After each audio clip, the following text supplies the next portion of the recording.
Hello बच्चों, let's read the question. इस question में हमें क्या बोला गया कि there is a egg cell which is 10 picogram of DNA उसमें है उसके न्यूक्लियस में। नाउ कितना amount of DNA will be there in this animal at the end of G2 phase of mitosis. A है 10 पिकोग्राम, बी में है 20 picogram, सी में लिखा है 30 पिकोग्राम एंड डी में लिखा है 40 पिकोग्राम। तो इस क्वेश्चन की अगर हम की कॉन्सेप्ट की बारे में बात करें देन यहाँ की कॉन्सेप्ट हमारा हो जाएगा फेजेस ऑफ सेल डिविजन। तो जैसे कि हम लोग जानते हैं कि हमारा सेल डिवाइड करता है for further process of metabolism and proper understanding के लिए हर एक स्टेप जो होता है सेल डिविजन उसको हम लोग 2 फेजेस में डिवाइड किए। कौन से 2 फेजेस है? पहला फेज का नाम है इंटरफेज एंड दूसरा फेज को हम लोग बोलते हैं M phase, that is mitotic phase. तो बेसिकली क्या होता है कि हमारा सेल जो है वो 95% जो ड्यूरेशन होता है सेल साइकिल का वो इसी 95% ऑफ ड्यूरेशन हमारा सेल साइकिल का ये इंटरफेज में ही रहता है एंड बचा हुआ 5% जो हमारा ड्यूरेशन रहता है उसमें वो माइटोसिस का प्रोसेस करता है।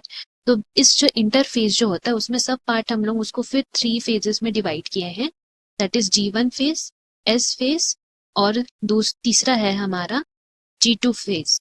तो हम लोग इसको लिख देते हैं G1 फेज, S फेज और G2 phase. Now one by one अगर इस फेज के बारे में हम लोग जानते हैं, सबसे पहले जानते हैं G1 फेज के बारे में। तो G1 फेज में बोल सकते हैं कि इसमें क्या होता है, सेल्स जो होते हैं वो मेटाबॉलिकली एक्टिव होते हैं, बट इसमें क्या होता है कि हमारा डीएनए का सिंथेसिस नहीं होता है, बस मेटाबॉलिकली एक्टिव रहते हैं और उनमें कंटिन्यूअस ग्रोथ होते रहता है for the upcoming cell division.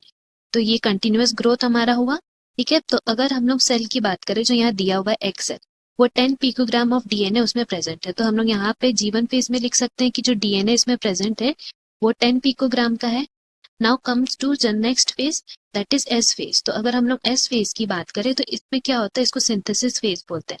That means DNA का जो रेप्लिकेशन है वो इसी फेज में होता है, but we have to remember कि इसमें सिर्फ डीएनए का रेप्लिकेशन होता है। दैट मीन्स अमाउंट ऑफ जो डीएनए है वो हमारा डबल होता है।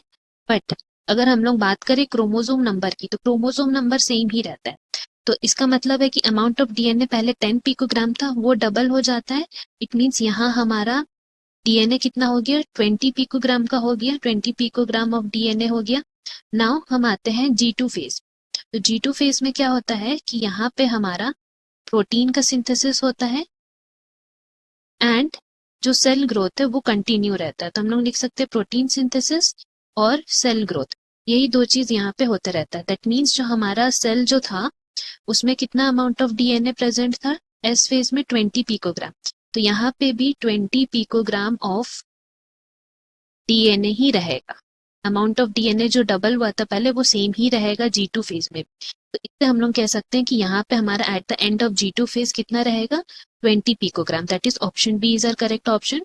Hope you have understood. Best of luck. Thank you.